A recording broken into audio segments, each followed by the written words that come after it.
Senhor Jesus, meus irmãos, que Deus abençoe a vida de cada um de vocês. Nesse momento eu quero tratar com os irmãos a respeito do bispo, do pastor, do presbítero, do diácono, porque vamos falar diretamente sobre o pastorado. Qual é a função de um pastor, irmãos? A função de um pastor não é ser dono de um rebanho, não é ser um dono de igreja. A função de um pastor não é ser presidente de uma igreja. A função de um pastor não é mandar na igreja, mas a função de um pastor é conduzir o rebanho de Deus. Conduzir, não ter esse rebanho com a mão no pescoço da ovelha, forçando ela a fazer o que tem que fazer. Porque toda ovelha, irmãos, ela tem um bom pastor, e todo bom pastor ele tem uma boa ovelha. Por que eu digo isso? Porque ele sabe conduzir, ele sabe direcionar as ovelhas. Mas temos também que discernir uma ovelha de um cabrito. Temos que discernir, ter o discernimento da ovelha do cabrito. Estamos vivendo hoje uma coisa muito séria, irmãos, em que cada rua tem 2, 10, 15 igrejas. E às vezes, em 100 metros quadrados, nós temos cerca de 20, 30, 40 placas de igrejas diferentes, pastores diferentes. Então o que acontece, irmãos? Por ter muita igreja, está muito fácil das pessoas, eu estou descontente na minha igreja, aí eu vou visitar outra igreja, aí o pastor começa a passar uma lábia lá em mim e dizer que Deus tem um plano comigo, porque A, porque B, porque C, porque D, sabe? Para que essa ovelha venha a congregar conosco. Irmãos, ovelha que é boa ovelha, ela corre atrás do bom pastor. A Bíblia diz assim, irmãos, que podemos dizer, fazer uma alegoria nos dias de hoje. Quem é que já viu Jesus? Muitas pessoas, não, eu tive uma visão de Jesus, porque não, ninguém viu Jesus agora. Apocalipse dá mais ou menos uma ênfase ali sobre a figura exata de Jesus Cristo. Mas ninguém viu ele. Mas a palavra que ele deixou, ele disse assim, as minhas ovelhas conhecem a minha voz. As ovelhas conhecem a voz do seu pastor. Porque pastor também é ovelha. Não passa disso. E se o pastor não conhecer, se a ovelha não conhecer a voz do seu pastor, ele não pode discernir quando o seu pastor está falando e quando o seu pastor não está falando.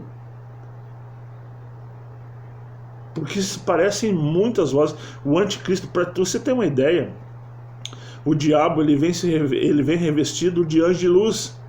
E quantas pessoas têm tido visões maravilhosas de anjo, e veio o anjo, falou comigo, e o anjo do Senhor mandou eu botar um ministério, fundar um ministério, e a placa desse ministério. Irmãos, o diabo se transforma em anjo de luz. Mas a palavra diz, as minhas ovelhas conhecem a minha voz. Talvez você nunca tenha visto Jesus Cristo, mas você é obrigado a conhecer a voz dele. Então, irmãos, o que acontece? Está acontecendo um êxodo muito grande de uma igreja para outra. Esse êxodo tem sido é uma coisa muito prejudicial, irmãos. Sabe por quê? Por causa que a pessoa peca numa igreja e corre para outra sem problema nenhum, ele é recebido lá. A pessoa é disciplinada numa igreja porque a disciplina ela veio para nos corrigir, e ela veio para a disciplina, irmãos, na vida de uma pessoa desobediente. Ela é como um bálsamo, ela tem que ser como um bálsamo, como algo que cura uma ferida, cura uma chaga. Aí ela corre para outra igreja, e lá é aceita. Talvez por causa do dízimo, talvez por causa que lá tem poucas pessoas e eles não querem ficar só entre eles. Porque tem uma casta cretina de crente que diz assim, olha, nós temos que chamar pregadores para dentro da nossa igreja. Nossa, eles já estão dizendo isso que é deles mesmo.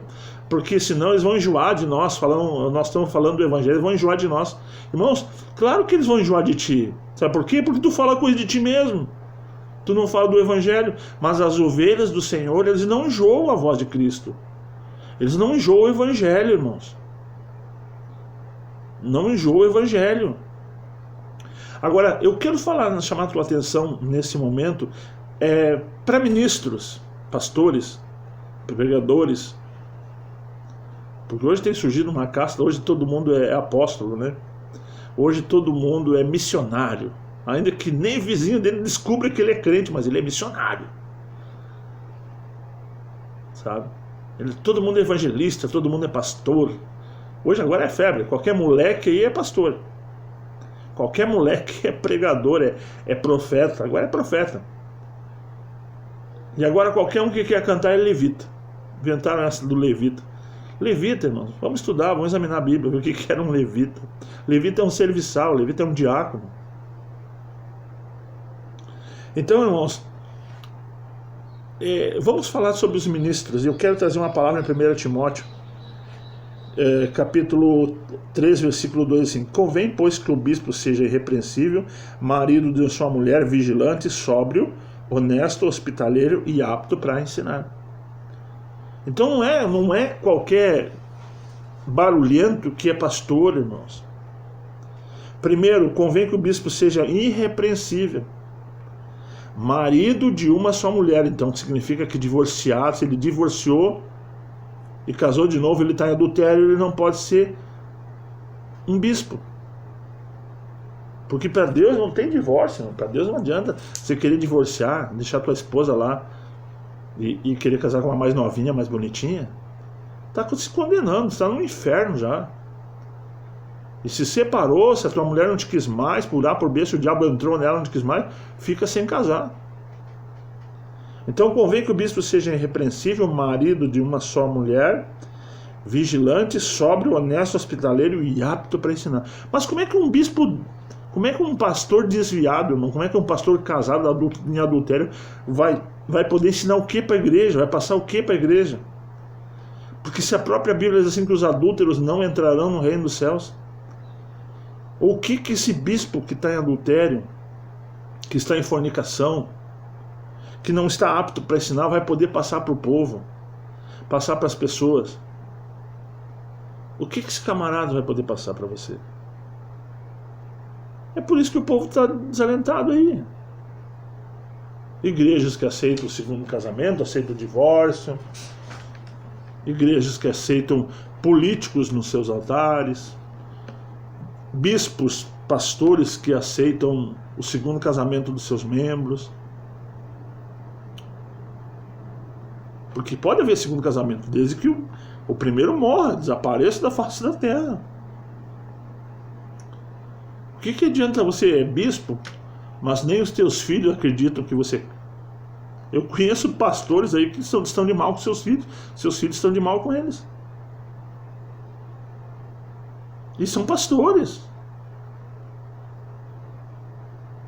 Então, irmãos, que os bispos sejam irrepreensível, marido de uma mulher vigilante e sóbrio. Você que é pastor, você que é membro de igreja aí, e que o teu pastor é divorciado, o teu pastor ele não tem o dom para ensinar, ele não te ensina,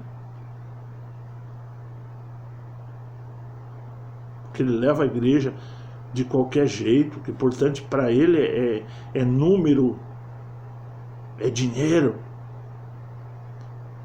Irmãos, eu sugiro que você tenha que medite sobre isso, que medite sobre essa palavra, irmãos. Que essa palavra é só para os bispos, é só para os pastores, pastorzão aí que está aceitando o pecado dentro da igreja, está manchando o corpo de Cristo. Se bem que, irmãos, olha, não dá para considerar esses ministros, esses bispos aí, esses pastores, como representantes de Deus. Eles são legalmente representantes do diabo. Representantes do diabo, irmãos. Porque se eles não têm nem para eles, o que eles vão ensinar? Se o diabo venceu eles, olha bem, se o diabo venceu um pastor e conseguiu separar ele da esposa, que vitória ele vai ter dentro da igreja, irmãos? E aí se dizem fundadores de igreja, pastores de igreja. Pastores, irmãos, que saem sem as suas esposas, saem fazer campanha sem as suas esposas. Enquanto você está lá se divertindo, passeando, visitando lugares, entre aspas, dizendo que está fazendo a obra de Deus. Mentira! Se tu estivesse fazendo a obra de Deus, tu carregava a tua esposa junto contigo. Tu carregava a tua esposa junto contigo. Aí claro, chega em outros lugares, pastorzão. Mano, o diabo sempre bota um sapato num pé furado. E é isso que nós precisamos cuidar. É isso, ministros, vocês que se dizem ministros do Evangelho, vocês têm que estar aptos para estudar, vocês têm que estar aptos para ensinar, vocês têm que estar aptos para direcionar, não submeter o povo a vocês, vocês têm que submeter o povo a Cristo. É cristocentria. É cristocentria, meus amados irmãos. Nós não podemos centralizar as vidas em nós temos que centralizar as vidas em Cristo. Nós não podemos determinar que pessoas sejam nossas seguidoras, no máximo que sejam nossas discípulas, mas não devemos exercer autoridade sobre essas pessoas. Nossa autoridade, nós temos que exercer a autoridade de Jesus Cristo. E alguns dizem assim, não, aqui na igreja tem irmãos assim que não amam a palavra de Deus, mas aquele negócio todo. Porque tem que ter o trigo no meio do joio, né, irmão? Mentira do diabo isso, irmãos. O trigo não tem que estar misturado dentro do joio, dentro da igreja. Essa parábola, se você ler direitinho essa parábola do trigo e do joio, é que as portas do inferno não prevalecerão contra a minha igreja, disse Jesus. A parábola do trigo e do joio é que a semente, o trigo foi plantado no mundo e o joio também foi plantado. Não é dentro da igreja, não é no corpo de Cristo, não. O corpo de Cristo não tem gente estragada. No corpo de Cristo, o que a Bíblia diz que nós somos? Nós somos corpo de Cristo. E o corpo de Cristo não tem pessoas bichadas. Bichada pelo adultério, bichado pela fornicação, bichado pelo lesbianismo, pelos gays. Não tem. No corpo de Cristo ele é puro.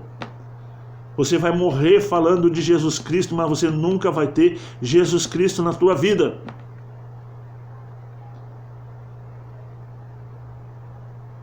Deus abençoe a tua vida. Você que é ministro de Deus aí, por favor, pare de brincar com a igreja, pare de brincar com o que não é teu. Você está brincando, você está fazendo roleta russa na tua própria cabeça, tu vai se matar logo. Pare de brincar com o Evangelho de Jesus Cristo. Deus abençoe. Paz do Senhor Jesus. Me aborreceu. Esse assunto me aborrece, irmão. De ver pessoas brincando com a palavra de Deus. Deus abençoe.